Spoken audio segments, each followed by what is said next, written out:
গত বছরের এবিটিএ এবং এবছরের এবিটিএ সঙ্গে প্রশ্ন বিচিত্রা কোশ্চেন ব্যাংক, এই তিনটে কোশ্চেন ব্যাংক ঘেটে দেখার পরে আমি পেয়েছি পোর্টরাজ এই গল্পের টপ 50 এমসিকিউ, যেগুলো বারবার রিপিট হয়েছে এবং পশ্চিমবঙ্গের সেরা সেই শিক্ষকেরা এবং যত সেই ফেমাস স্কুলের টিচার্সরা রয়েছে সবাই কিন্তু মনে করছে এই 50টা এমসিকিউ সব থেকে বেশি ইম্পর্টেন্ট। তোমরা কিছু পড়ছো আর না পড়ছো, এই 50টা কোশ্চেন অবশ্যই পড়ে যাও। আমি তোমাদের SBR স্যার নিয়ে এসেছি পোর্টরাজের টপ 50 এমসিকিউ এর এই ভিডিওটি। চলো শুরু করি। যেখানে প্রথমেই তুমি দেখতে পাচ্ছ মারাঠি দলিল সাহিত্যের অন্যতম শ্রেষ্ঠ পোর্টরাজের মূল রচয়িতা মানে মেন লেখকটা কে? আচ্ছা, এখানে একজনই মেন লেখক আছে, তিনি হচ্ছেন শঙ্কররাও খারাট। ওকে, এখানে ত রয়েছে, এটি ট বানানো হতে পারে। তিনি কিন্তু পোর্টরাজ এই যে গল্পটি মারাঠি ভাষাতে লিখেছিলেন, মনে রাখতে হবে। এবং এরপরে কোশ্চেনে চলে আসছি, মূল মারাঠি ভাষা থেকে পোর্টরাজকে, এই পোর্টরাজ গল্পকে মারাঠি ভাষা থেকে কে অত্যন্ত সাবলীলভাবে অনুবাদ করেছেন, মানে বাংলাতে কে নিয়ে এসেছেন এই গল্পকে, এটা আসলে মারাঠি গল্প, তিনি হচ্ছেন সুনন্দন চক্রবর্তী। সুনীল গঙ্গোপাধ্যায় নয়, শঙ্খ ঘোষ নয়, বা শঙ্কররাও খারাট, তিনি কিন্তু মারাঠিতে লিখেছিলেন, কিন্তু বাংলাতে নিয়ে এসেছেন সুনন্দন চক্রবর্তী। ওকে, এরপরে আচ্ছা আমি আরেকটা কথা বলে দিই, এই যে পোর্টরাজ গল্পটি এটি কোন গ্রন্থ থেকে নেওয়া হয়েছে? তো মনে রাখবে সেটি হচ্ছে বড় বালুতেদার। ওকে, বড় বালুতেদার, বালু বানান যা রয়েছে তারপরে তে দার, এটা হচ্ছে স্পেলিং। এই গ্রন্থ থেকে নেওয়া হয়েছে, মনে রাখবে। এটা কার লেখা? শঙ্কররাও খারাটের লেখা। এবার পোর্টরাজ শব্দটি মূল মূল কোন তামিল শব্দের মারাঠি অপভ্রংশ রূপ হিসেবে পরিচিত? আচ্ছা, পোর্টরাজ এই শব্দটি নেওয়া হয়েছে তামিল কোন সেই শব্দ থেকে? তবে পোর্টরাজ নেওয়া হয়েছে তামিল এই পোট্টরাজ, পোট্টরাজ শব্দ থেকে। মনে রাখবে এটি অ্যাকচুয়ালি একটি তামিল শব্দ, সেখান থেকে এই মারাঠি শব্দটি ইউজ করা হয়েছে পোর্টরাজ। ওকে, তবে মনে রাখবো তামিল শব্দ পোট্টরাজ থেকে। মারিয়াই কিন্তু দেবী ছিলেন, তার নাম থেকে না, পাথরাজ নয়, অথবা পোট্রা নয়। ওকে, এরপরে 4 নম্বর কোশ্চেনে আসলাম, যেখানে দেখছি পোর্টরাজ সম্প্রদায়ের আঞ্চলিক ভাষায় ব্যবহৃত কুকরো শব্দটি, সেই যে দেবী মারিয়াইকে কুকরো দেওয়া হতো, ছাগল দেওয়া হতো, তাই না? সেই শব্দটির বাংলা অর্থ কি?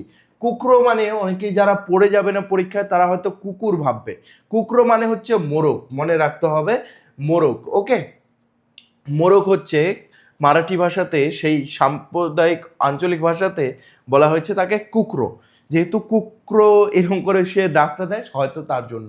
ওকে, গ্রামের সাধারণ মানুষ মায়ের দয়া বলতে আসলে কোন সেই ভয়াবহ মারণ রোগকে আড়াল করত? মানে ভয়াবহ রোগটাকে মুখ দিয়ে উচ্চারণ না করে বলতো যে সেই লোকটি মায়ের দয়ায় এখন বিছানায় রয়েছে, অর্থাৎ তখনকার দিনে ভয়াবহ রোগের নাম নেওয়া হতো না। তো কোন সেই রোগটি হয়েছিল? এবার আমি দেখেছি অনেক স্কুলে অথবা অনেক টিচার্সরা হয়তো ভুলবশত এখানে বসন্ত রোগকে ভাবছে, কেননা মায়ের দয়া বলতে আমরা চিনি যে শীতলা মায়ের দয়া মানে বসন্ত রোগ বা গুটি রোগ, সেটি নয়, কিন্তু এখানে হয়েছে অ্যাকচুয়ালি কলেরা রোগটি। কারণ সেই যে আমাদের দামা, যিনি পোর্টরাজ, তার সেই হাগা এবং বমি বন্ধ হচ্ছিল না, এবং এটি কিন্তু কলেরা রোগের সংকেতে পড়ে, কলেরা রোগের সংকেতে পড়ে, বসন্ত রোগে কিন্তু এই সিমটমসগুলো পড়ে না। চলো তোমাদেরকে বুঝিয়ে বুঝিয়ে কিন্তু আমি সবগুলো এমসিকিউ করাচ্ছি, যাদের রিভিশন করার তারা রিভিশন করবে, যারা ফার্স্ট টাইমের জন্য এই গল্পটা পড়ছো তাদের পড়াও হয়ে যাবে। পোর্টরাজের ব্যবহৃত আঞ্চলিক ভাষায় নিবোধ শব্দটির প্রকৃত অর্থ কি?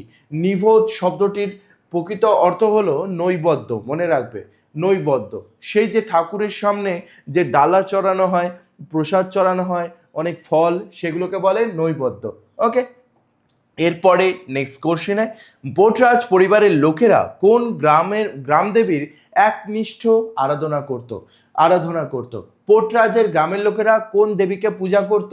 মারিয়াই দেবী, শীতলা দেবী, মনসা দেবী, নাকি চণ্ডী দেবী? মারিয়াই দেবী, মনে রাখবে। এই যে আই কথাটা মারাঠিতে মা বলা হয়, মাকে কি বলা হয়? আই। তো মায়ের তারা পুজো করতো, মারিয়াই। টপার্সরা এই ট্রিকটিকে কখনো কাউকে বলতে চায় না। তুমি কি কখনো লক্ষ্য করেছো কেউ শুধুমাত্র 1 মাসের প্রিপারেশনে অসাধারণ রেজাল্ট করে, অথচ কেউ সারা বছর পরেও সেরকম রেজাল্ট করতে পারে না? কারণ টপার্সরা বইয়ের সব কিছু পড়ে না, তারা সঠিক জিনিসটাকেই বারবার করে পড়ে। সত্যিটা হলো বেশিরভাগ ছাত্রছাত্রী কম পড়ার জন্য পিছিয়ে পড়ে না, তারা পিছিয়ে পড়ে কারণ তারা কখনোই মোস্ট ইম্পর্টেন্ট টপিকসগুলোকে জানতেই পারে না।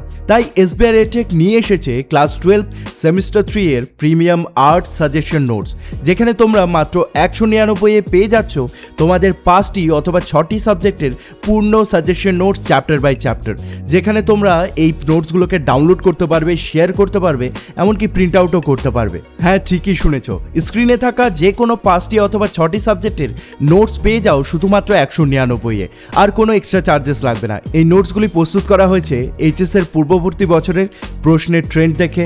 প্রশ্ন বিচিত্রা এবং এবিটি এর মতো কোশ্চেন ব্যাংকের এখানে সলভ নোটস রয়েছে। পশ্চিমবঙ্গের বিভিন্ন স্বনামধন্য স্কুল, যেখান থেকে আজ অবধি মাধ্যমিক উচ্চ মাধ্যমিকের টপার্সরা বেরিয়েছে, সেই স্কুলের শিক্ষকদের গুরুত্বপূর্ণ প্রশ্নের সলভ নোটস দেওয়া রয়েছে। মনে রেখো, পরীক্ষার জন্য সবাই পড়ে, কিন্তু যারা সঠিক জিনিসটা পড়ে তারাই শেষ পর্যন্ত এগিয়ে যায়। আজই ইনস্টল করো SBI edtech app play store থেকে, অথবা ডেসক্রিপশনে লিঙ্ক দেওয়া রয়েছে। অথবা এই ব্যাচটি নেওয়ার জন্য তোমার অনলাইন পেমেন্ট না থাকলে এই নাম্বারে কন্ট্যাক্ট করতে পারো। WhatsApp number 7908327252। মাত্র 199-এ পেয়ে যাচ্ছ তুমি এই ব্যাচটি, যেখানে 5টি অথবা 6টি নিজের পছন্দ মতো সাবজেক্টের তুমি নোটস নিয়ে নিতে পারবে। সুযোগটা সবারই সামনে আসে, কিন্তু কাজে লাগায় খুবই কম মানুষ। এবার সিদ্ধান্তটা তোমার, তুমি কি প্রস্তুত থাকবে নাকি পরে আফসোস করবে?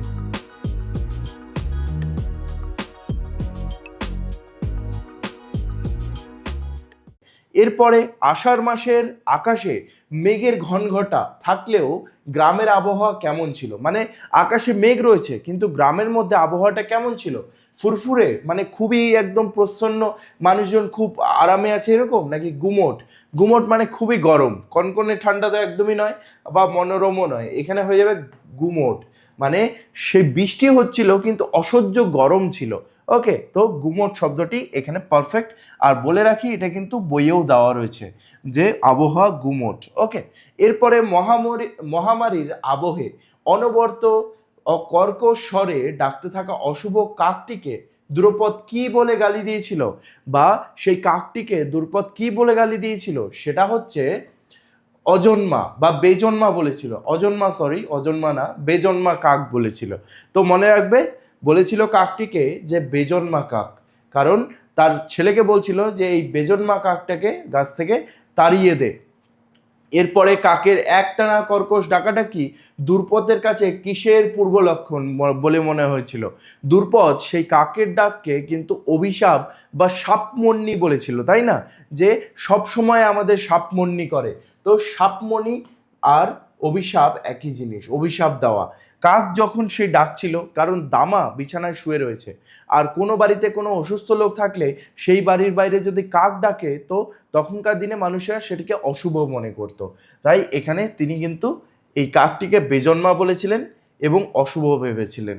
এরপরে অসুস্থতার কারণে দামা পোর্টরাজ, খুব ইম্পর্টেন্ট, একটানা কতদিন ধরে ঘরের বাইরে রোদে বেরোয়নি। মানে দামা যে অসুস্থ ছিল, কতদিনের জন্য সে ঘরে বন্দি ছিল এবং রোদে বেরোতে পারেনি, সেটা হচ্ছে 4 দিনও নয়, 7 দিনও নয়, সেটি হচ্ছে 3 দিন। মনে রাখতে হবে, 2 দিনও নয়, 3 দিন হচ্ছে কারেক্ট অ্যান্সার। দামা 3 দিন ধরে রোদে বেরোয়নি। এরপরের কোশ্চেন আমরা দেখলাম, গ্রামের মোড়ল সঙ্গপঙ্গদের সঙ্গে এসে বাড়ির বাইরে থেকে কি বলে চেঁচিয়ে ডাক দিয়েছিল? মানে দামার বাড়ির বাইরে সে মোড়ল এলো তার চেলাকে নিয়ে, এবং সেখানে এসে ডাক দিল কোনটি? দ্রুপদ বাইরে আয়, এরকম বলেছিল? একদমই নয়, বলেছিল দামা বাড়ি আছো নাকি? দামা, ইয়েস, এই কথাটি বলেছিল, দামা তুমি বাড়ি আছো নাকি? যারা যারা খুবই ইন্টারেস্টেড রয়েছে যে এই গল্পটিকে পুরোপুরি অ্যানিমেশন ওয়েতে দেখবে, বলে রাখি আমার এই চ্যানেলে আজকেই কিন্তু পার্ট 2 অথবা শেষ পার্টটি এই গল্পের রিলিজ হতে চলেছে। পার্ট 1 এর লিঙ্ক তো আমি দিয়ে দেবো, বিকেলের মধ্যে পার্ট 2ও চলে আসবে, বলে রাখি। এরপরে দামা পোর্টরাজের বড় ছেলে আনন্দ গ্রামের চিরাচরিত প্রথা ভেঙে কোথায় পড়াশোনা করতে যেত। মানে সেই গ্রামের মধ্যে মনে হতো যে বাকি ছেলেমেয়েরা হয়তো পড়াশোনা করতো না, তো সেই যে একটা প্রথা সেটা ভেঙে এই যে পোর্টরাজের বড় ছেলে আনন্দ, পোর্টরাজের বড় ছেলের নাম কি আনন্দ, সে হাই স্কুলে পড়তে যেত, মনে রাখতে হবে। ওকে, তাহলে পোর্টরাজের বড় ছেলের নাম কি আনন্দ, পড়তে যেত কোথায়, হাই স্কুলে। আনন্দ হাই স্কুলে পড়ে কোন বিদেশি ভাষাটিকে শিখতে চেয়েছিল। দেখো সময়টা হচ্ছে সেই আদিমকালের, যখন গ্রামে গ্রামে স্কুল ছিল না, অনেক দূর যেতে হতো পড়াশোনা করতে। ওকে, তো সেই সময়ে সে নতুন করে আসা একটি ভাষা, সেটি ইংরেজি, তাকে শিখতে চেয়েছিল। ওকে, যেহেতু তখন জাস্ট ইংরেজরা এসেছে, তো সেই ভাষাটা আস্তে আস্তে ছড়াচ্ছিল ভারতের মধ্যে, তো সেই ভাষাটি শিখতে সে হাই স্কুল গিয়েছিল। এরপরে মোড়লদের খোঁজ নেওয়ার উত্তরে কে জানিয়েছিল দামা 3 দিন ধরে রোদে বেরোয়নি। আচ্ছা, মোড়লদের খোঁজ দিল বা মোড়লদের বলল যে দামা 3 দিন থেকে বাড়ি থেকে বেরোয়নি, ও যাত্রা করতে পারবে না। এটা কে বলেছিল? এটা বলেছিল বনচলাবাই। দেখো এখানে আনন্দও নয়, গাও বুড়োও নয়, বা দুর্পত নয়, বঙ্কুলাবাই দেওয়া আছে, এটা বনচলাবাই হবে। ওকে, বইয়ের মধ্যে লেখা আছে বনচলাবাই, মনে রাখতে হবে। এবার আমরা সঠিক উত্তরমালাটি একবার দেখে নেব। যারা যারা আমার সঙ্গে প্র্যাকটিস করলে, যারা নোট ডাউন করলে, অনেকে আছো তোমরা নোট ডাউন করো, তোমরা পার্সোনালি মেসেজও করো আমাকে যে স্যার আমি সব কিছু নোট ডাউন করছি। তোমাদেরকে অনেক বেশি থ্যাঙ্কস, পরীক্ষাতে অবশ্যই ভালো রেজাল্ট হবে। তোমাদেরকে অ্যান্সার কিও দেখিয়ে দিলাম। এরপরে 16 নম্বরে আসছি। মোড়লের ফতোয়া অনুযায়ী, মানে আদেশ অনুযায়ী, মহামারী ঠেকাতে দেবীকে গ্রামের কোথায় নিয়ে যাওয়া অত্যন্ত আবশ্যক ছিল। মানে মহামারী আটকাতে গেলে সেই দেবীর মূর্তিকে মাথায় করে নিয়ে কোথায় গিয়ে রেখে আসতে হবে? সেটা কি নদীর ধারে, গায়ের সীমানার বাইরে, নাকি অন্য গ্রামে, নাকি পাহাড়ের চূড়ায়? বারবার বলা হচ্ছিল গায়ের সীমানার বাইরে, মানে গায়ের সীমানায় একদম রেখে আসতে হবে মায়ের সেই মূর্তিকে। সেখানে হয়তো আরেক মন্দির ছিল সেখানে। ওকে, এরপরে দামা অসুস্থ থাকায় মোড়লের মাথায়, মোড়ল যারা জানো না, মোড়ল মানে গ্রামের প্রধানকে বলা হয়, তো মোড়লের মাথায় দেবী মারিয়ে যাত্রার জন্য কি ফন্দি বা বুদ্ধি এসেছিল। মানে দামা সে প্রতিবার সেই মূর্তিকে নিয়ে যায়, কিন্তু এবার সে অসুস্থ, সে নিয়ে যেতে পারবে না। তো তার মাথায় বুদ্ধি এলো যে দামার তো একটা ছেলে রয়েছে, বড় ছেলে, যার নাম আনন্দ, সে তো দামার হয়ে তার বাবার দায়িত্ব যেটা আছে ওটা পালন করতে পারে। মানে এবার যদি আনন্দর মাধ্যমে পোর্টরাজের দায়িত্ব পালন করানো যায় তাহলে ক্ষতি কি? কারণ বাবা যেটা কাজ করে সেটা তার পুত্রও করতে পারবে, তাই না? ব্রাহ্মণের ছেলে ব্রাহ্মণ হতে পারবে, এরকম তখনকার মানুষের থিঙ্কিং ছিল। কিন্তু আনন্দ কি রাজি হয়েছিল? না। আনন্দ পোর্টরাজ হওয়ার প্রস্তাব শুনে, ওকে, এবার দুর্পদ মোড়লকে কি বলে প্রবল আপত্তি জানিয়েছিল। তাহলে দুর্পদ মোড়লকে বলেছিল যে আমার ছেলে তো হাই স্কুলে পড়ছে, সে তো ইংরেজি শিখছে হাই স্কুলে গিয়ে, সেই ছেলেকে আমি কি করে পাঠাই, তাই না? ছেলেটা তো হাই স্কুলে পড়ছে, এটা হয়ে যাবে কারেক্ট অ্যান্সার। ছেলেটা বড্ড ছোট, এরকম নয়। ছেলেটা গ্রাম ছাড়া, মানে গ্রাম থেকে চলে গেছে, এরকমও নয়।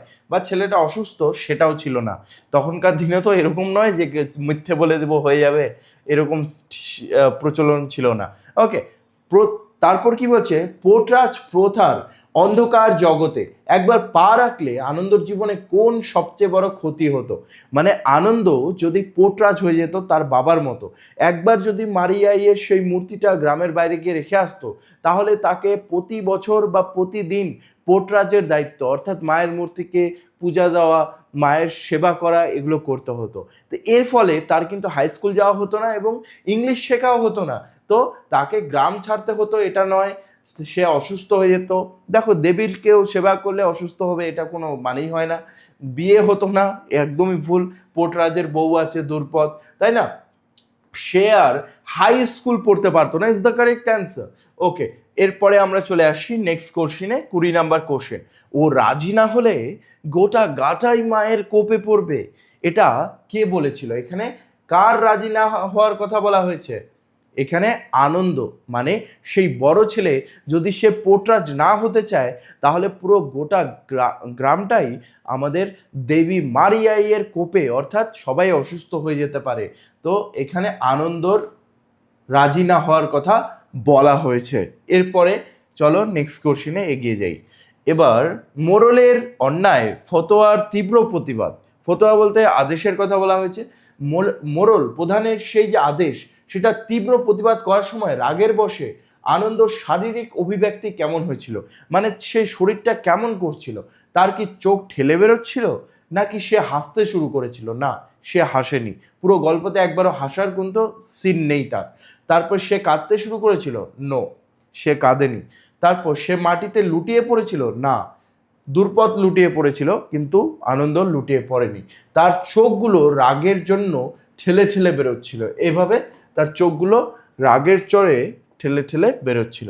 এরপরে গ্রামের কুসংস্কার ছন্ন মোরলের দলের লোকটি যুক্তিবাদী আনন্দকে ব্যঙ্গ করে কি নামে আখ্যা দিয়েছিল? আচ্ছা, তাহলে সব জানতা এটা হবে অ্যান্সার। ওকে, সব জানতা এটা হবে অ্যান্সার, বলে রাখি। এরপর দেবী মারিয়াইকে প্রসন্ন করতে সপ্তাহের কোন বিশেষ দিন দুর্পদ নিয়ম করে উপবাস করত? কোন দুটো দিন? সেটা হচ্ছে রবি বৃহস্পতিবার নয়, শনি মঙ্গলবারও নয়, সেটা হচ্ছে মঙ্গল এবং শুক্রবার। কিভাবে তোমরা মনে রাখবে?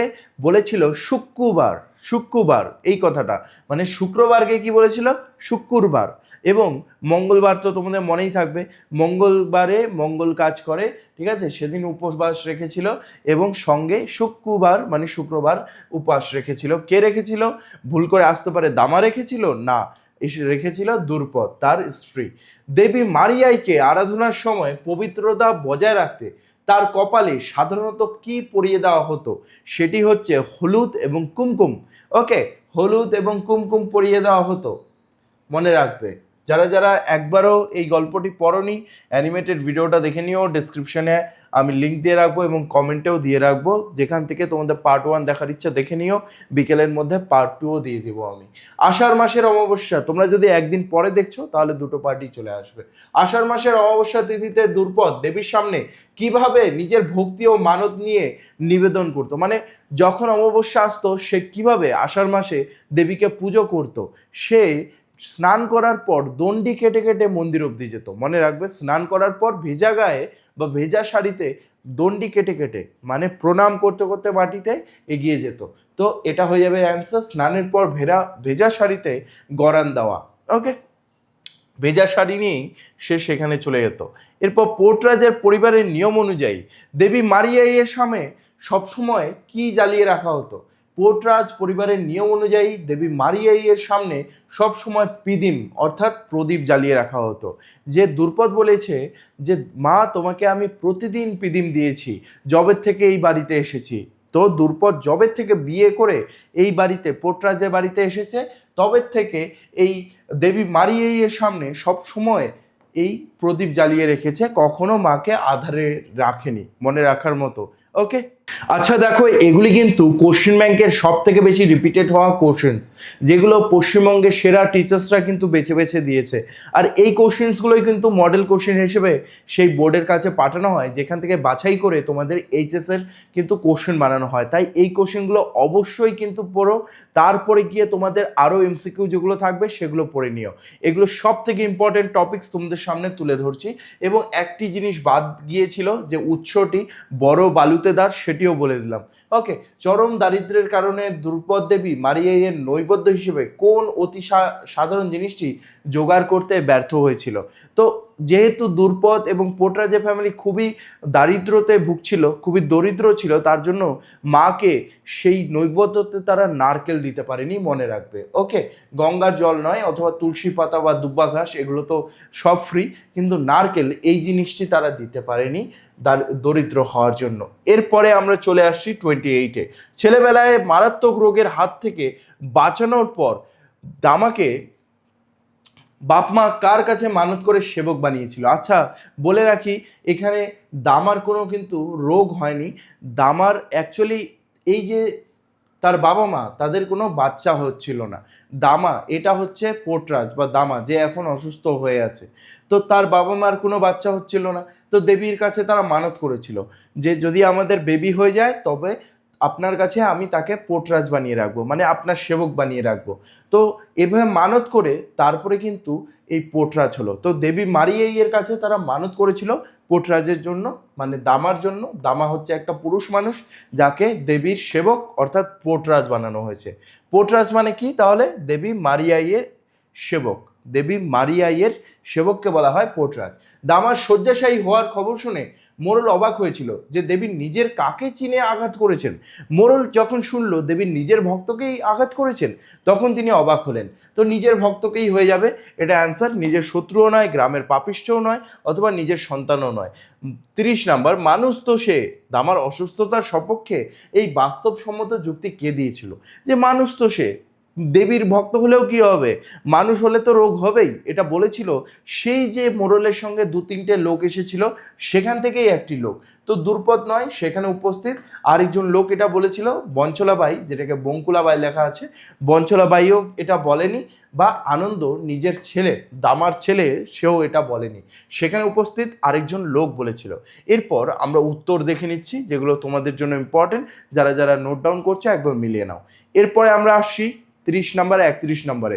যখন মোরল এই যে আদেশ চাপিয়ে দিল এবং এই সিদ্ধান্ত শুনে আনন্দ কোন দিকে পালিয়ে গিয়েছিল? আনন্দ যখন শুনলো যে মোরল বলছে আনন্দকে পোটরাজ হতে হবে, তখন আনন্দ সেখান থেকে পালিয়ে গিয়েছিল মারিয়াইয়ের মন্দিরের দিকে। মনে রাখতে হবে, মারিয়াইয়ের থান অর্থাৎ মন্দিরের দিকে সে পালিয়ে গিয়েছিল। এরপর রাতের অন্ধকারে একা দুঃসাহসিক কাজ সম্পন্ন করে আনন্দ কখন বাড়িতে ফিরে এসেছিল? আচ্ছা, আনন্দ রাত্রিবেলাতে মারিয়াইয়ের সেই যে মূর্তি, সেটাকে মাথা করে নিয়ে গিয়ে সেই গ্রামের বাইরে সীমানায় রেখে এসেছিল, কাউকে না বলে, একা একা। তো এই জিনিসটি করে সে অনেক রাত্রে ফিরে এসেছিল, এটা বইয়ের মধ্যে বলে দেওয়া রয়েছে। সেদিন অনেক রাত্রে আনন্দ ফিরল। আনন্দ অক্ষত অবস্থায় রাতের বেলা ফিরে এলো, চরম স্বস্তি পেল। এবং দুর্পদ কি করেছিল এটা হয়তো বইয়ের মধ্যে নেই, কিন্তু এটা কোশ্চেন এক্সট্রা দেওয়া আছে। মনে রাখবে, আনন্দ যখন ফিরে এলো তখন দুর্পদ তাকে শক্ত করে জড়িয়ে ধরেছিল। তো এটা হবে খ নাম্বারটা। ওকে, এখানে ভুল দেওয়া আছে, এটা দামার ছবি দেওয়া আছে। দামানা এনার স্ত্রী তাকে জড়িয়ে ধরেছিল, নিজের ছেলেকে। ওকে, এরপর আমরা নেক্সটে আসছি। গ্রামবাসীকে রোজ থেকে বাঁচাতে দেবীকে সরিয়ে রাখার ঘটনাটি গোপন রাখতে দুর্পদ আনন্দকে কিসের দিব্যি দিয়েছিল?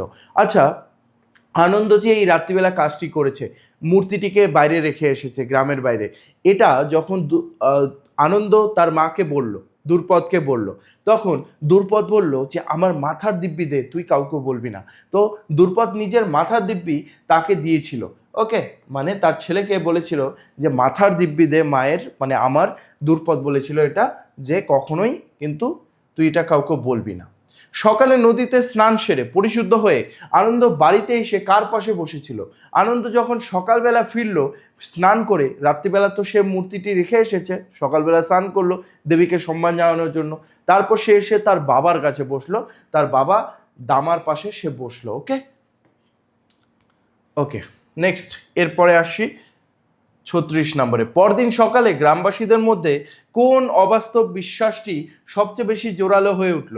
গ্রামবাসীরা সকালবেলা উঠে, হয়তো গ্রামবাসীরা গেল, সেখানে গিয়ে দেখে তারা অবাক হয়ে গেল যে মায়ের মূর্তিটি নিজে নিজে কি করে পৌঁছে গেল গ্রামের সীমানার মধ্যে। এই জিনিসটা দেখে তারা অবাক হয়ে গিয়েছিল যে দেবী মারিয়াই নিজে হেঁটে গায়ের ধারে গিয়ে বসে আছেন। তারা ভাবছিল মারিয়াই এর মূর্তি নিজে হেঁটে গিয়ে গ্রামের ধারে গিয়ে বসেছিল। আনন্দ দেবীকে রেখে এসেছে, এটা কেউ জানে না। মোরল দেবীকে স্থানান্তর করেছে, একদমই ভুল, মোরল করেনি। দেবী গ্রাম ছেড়ে চিরতরে চলে গেছে, দেবী নিজে নিজে চলে গেছে পুরো গ্রাম ছেড়ে, এরকমও নয়। দেবী মারিয়াই নিজে হেঁটে গায়ের ধারে গিয়ে বসেছেন। ওকে, এরপরে আমরা দেখছি গায়ের সীমানায় বসে থাকা দেবী মারিয়াইকে গ্রামবাসী দেখে কিরকম ভেবেছিলেন? তিনি কি ক্রুদ্ধ হয়ে আছেন, মানে রেগে আছেন, নাকি খুশিতে বসে আছেন? বলাই আছে বইয়ের মধ্যে যে মাকে দেখে মনে হচ্ছে খুবই খুশি আছেন। তো খ number is the correct answer. এরপরে আরাধনার সময় গ্রামবাসী, গ্রামদেবী মারিয়াইকে সাধারণত কোন নির্দিষ্ট রঙের শাড়ি পরানো হয়েছিল? আমাদের পুরো গল্পে বলা আছে সবুজ শাড়ি, তো সবুজ শাড়ি হয়ে যাবে কারেক্ট অ্যান্সার, সবুজ শাড়ি পরানো হয়েছিল। ওকে, এরপর নেক্সট কোশ্চেনে আমরা আসছি। দেবী আইয়ের গলাতে থাকা নতুন হারটি কোন সাধারণ সেই জিনিস দিয়ে তৈরি করা হয়েছিল? সেটি সোনার পাত দিয়ে, রূপোর চেন দিয়ে, নাকি অনেকগুলি সবুজ বালা দিয়ে, নাকি জবা ফুল দিয়ে? সবুজ বালা দিয়ে হয়ে যাবে কারেক্ট অ্যান্সার। ওকে, নট রূপোর চেন, রূপোর তো তার চোখগুলো ছিল, ঠিক আছে, সোনা কিন্তু ছিল না। এরপরে দেবী মারিয়াইয়ের যে মূর্তির মুখমণ্ডল, উজ্জ্বল হয়ে থাকা চোখ দুটি কিসের তৈরি ছিল? একটু আগেই বললাম রূপোর। তার চোখগুলি কিসের ছিল? রূপো। রূপো মানে সিলভারের ছিল, ঠিক আছে। এরপরে আমরা দেখে নিচ্ছি অ্যান্সার কি। যারা যারা নোট করছো থ্যাংক ইউ তোমাদেরকে। নেক্সটে আমরা চলে আসছি। এরপরে গ্রামের সাধারণ মানুষ বদ্ধমূল ধারণা অনুযায়ী তাদের মানে যেটা আদিম ভাবনা, সেটা মারিয়াই মূলত কার ভক্তির জোরে গায়ের ধারে চলে গিয়েছে? গ্রামের সমস্ত মানুষ যখন সেটা জানতে পারলো, তারা ভাবলো যে দামা যেহেতু অসুস্থ, এবার মারিয়াই নিজে নিজে চলে গেছে।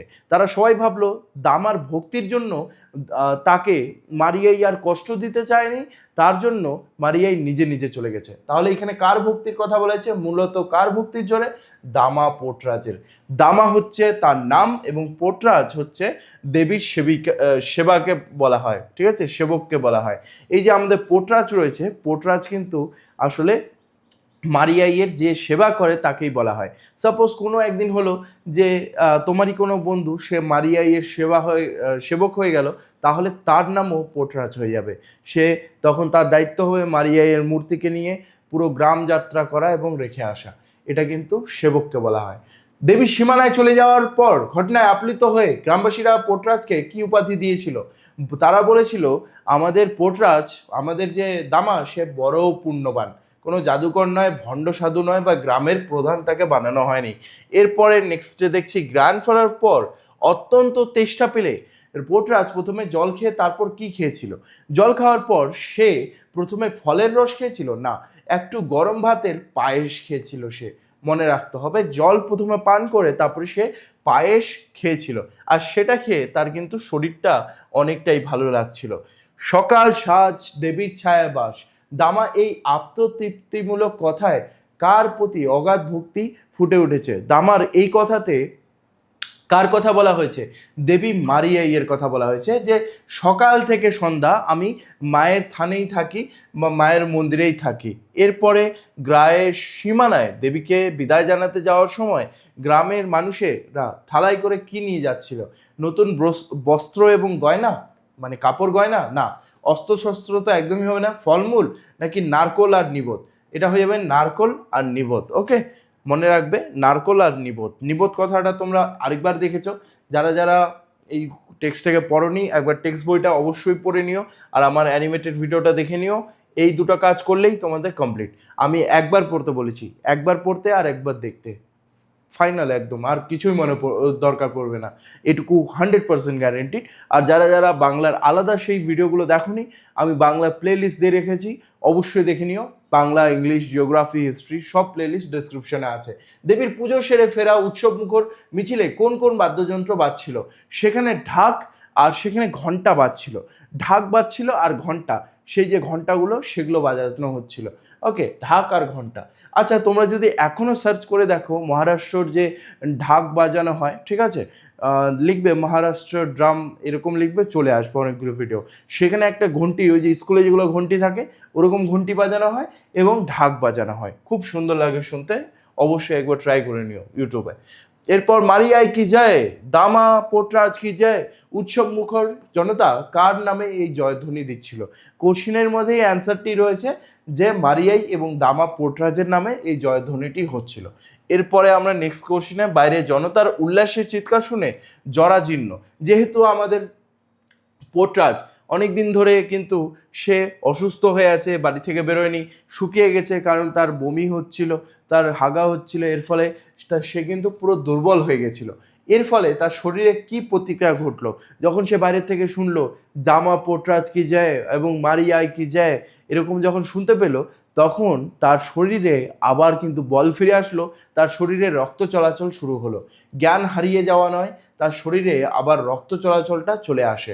সে ভয়ে কাঁপতে থাকে একদমই নয়, বা সে কাঁদতে শুরু করে একদমই নয়। দেখো আমার একটা টার্গেট রয়েছে যে তোমাদের জন্য এই যে পাশে অ্যানিমেশনের ভিডিওটা দিয়েছি আমি, এটা কেন দিয়েছি, যাতে এই যে এমসিকিউগুলো তোমরা কমপ্লিট করছো, যখন তুমি সামনে এই ফটোটা দেখছো, এই ফটোটা দেখার পরে তোমার একটা ভিজুয়াল মনে থেকে যাচ্ছে। এই যে এখানে যেমন বলা আছে দামা পোর্টরাজকে কোন মালা পরানো হয়েছিল, আমি যদি মুখে বলতাম জাস্ট হলুদ মালা, সেটা বললে হয়তো তোমার বেশিক্ষণ মনে নাও থাকতে পারতো, কিন্তু এই ফটোটা যে তুমি দেখে নিলে এটা পরীক্ষা অবধি তোমাদের মনে থাকবে, বা পরীক্ষার আগে দেখছো তো তোমাদের হল অবধি মনে থাকবে, এটুকু 100% শিওর। তার জন্য অবশ্যই কিন্তু আমার এমসিকিউ সিরিজগুলো তুমি করতে পারো। হ্যাঁ, আমার বেঙ্গলি আলফা ব্যাচ রয়েছে, নিতে পারো। আমার ডেসক্রিপশনে নাম্বার দেওয়া রয়েছে, সেখানে লিঙ্কে ক্লিক করলেই আমার হোয়াটসঅ্যাপে তুমি পৌঁছে যাবে, বা অ্যাপ থেকে ডিরেক্টলি আমার ব্যাচটি নিতে পারো। অনাহার ও জনাজীর্ণ